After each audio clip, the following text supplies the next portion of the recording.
out there fishing yesterday and how things went yesterday for you guys. It was a slow day, long ride, a lot of pulling grass off the hooks. Got a nice little, about 19, 20 pound mahi for a little 17-year-old first time angler. So that was nice. That was pretty much the highlight. And one of the boats that released 2 blues yesterday was close by. So that was the highlight of our day, and a lot of riding. I got you. So tell us a little bit about the captain. I know you guys are good friends. Yeah, Captain Mark Farnsworth. He's a good buddy of mine, Captain. We've been on boats for probably 12 years together now. He's captain of my boat, the Real Pirate. That was out of Beaufort. I sold it last year. We've done the Big Rock together. We've done White Marlin, Mid-Atlantic Open, the big tuna tournament all the big tuna tournaments out of Ocean City, and we actually went up to Martha's Vineyard last year and fished the Oak Bluffs Open tournament. We did pretty well. So, well, give me your best fishing story, your wildest fishing story. I'll tell you the best fishing story because it's Big Rock related. Last year's Big Rock, opening day, 45 minutes in, we got in, hooked up with a big, nice blue marlin. Had him to the boat, videotaped it, the whole 9 yards. I'm sitting there holding on to her, and we got the video camera on it. It was Captain Mark's up top talking to me with a headset, my boss, who was behind me looking at it, and my mate Ed, I believe, was there with me as well. And we're looking at this thing, and we're about 3 inches short from the legal limit. We knew it was a big fish, but we didn't know for sure it was going to weigh 400 pounds. So we had that debate the whole time I'm holding on to this big fish, going, what do we want to do, guys? If we kill it and we come to the opening day of the Big Rock, first day of fishing, we knew the year before it was a 980 pound fish that won it, and a 500 pound fish wasn't going to do anything. Okay, we figured it was going to be a 420 pounder, maybe 450. So long story short, we let the fish go. We got the release points. 4 days later, Pelagic Hunter, they brought their fish to the scale, and that was the winning fish, and I think it weighed in right under 500 pounds. Well, that fish was shorter. One of our buddies was on that boat. That fish was shorter than the fish we released, and he saw the fish. He saw a video of our fish, and he swears that our fish that we released was thicker than that fish, and it was longer. So I like to think I've got some good karma going this week. So I'm hoping that there's some big girl that same fish is swimming around. There's karma on my side. So that's what I'm hoping for. That's a true story. I got you.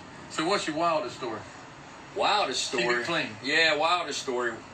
Captain Mark and I were fishing a private boat out of Marathon, Florida last year. And we had some clients on a boat with my boss, and we were yellowtail snapper fishing, and I caught a mullet. Believe it or not, out of Marathon, there was a big jumping mullet. We had it in the live well. So I had these live king rigs that I made down here. So there's a big, thick king rig treble hooks with a little trailer. They're not the cheap ones you buy at the stores. These are the thick ones. So I got this mullet, and they're catching yellowtail snapper. And I'm like, I'm gonna put a big jumping mullet up there. Maybe we'll catch him a shark. So I have this thing, and I'm holding on. And if anybody knows a mullet, it's a big mullet. So this thing's in my hands, and it's jumping around, and I'm all by myself. And I knew the treble. I had to worry about that trailing treble hook get me. So I'm taking my time, and I get him. And Mark, he decides to come in here and help me out.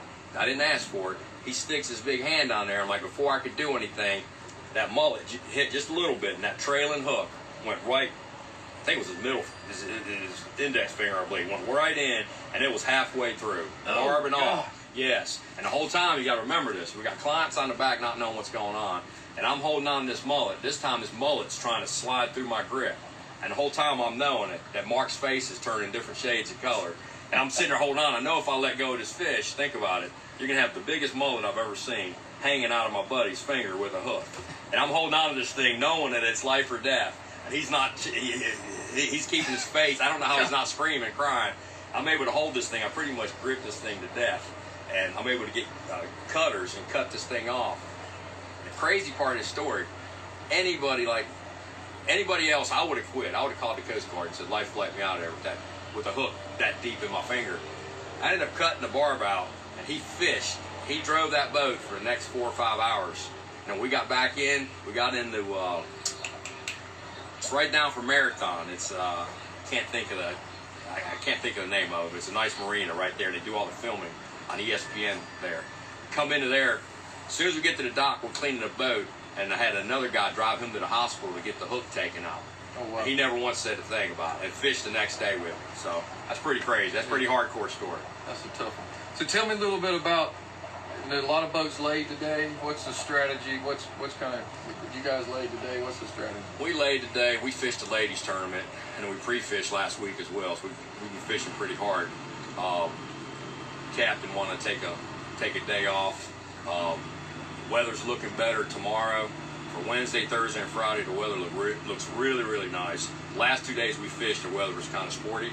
So the thought process was, if you've got 3 good days of fishing and really nice weather, ride it out and let's have 3 good solid days.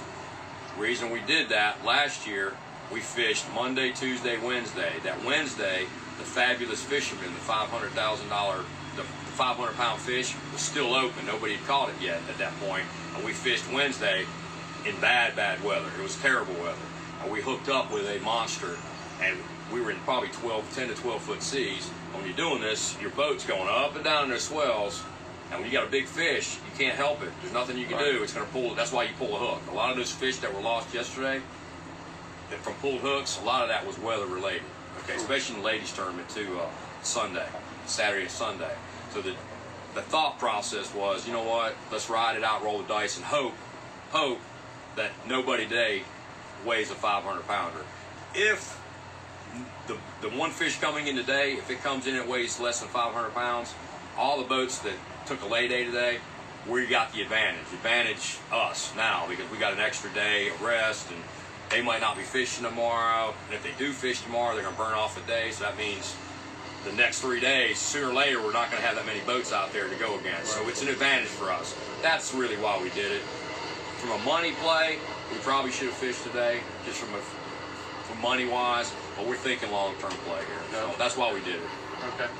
So I know there's I've talked to a lot of captains out here, and there's different strategies between a straight line teaser and then pulling dredges and that type of thing. What's your thoughts on that?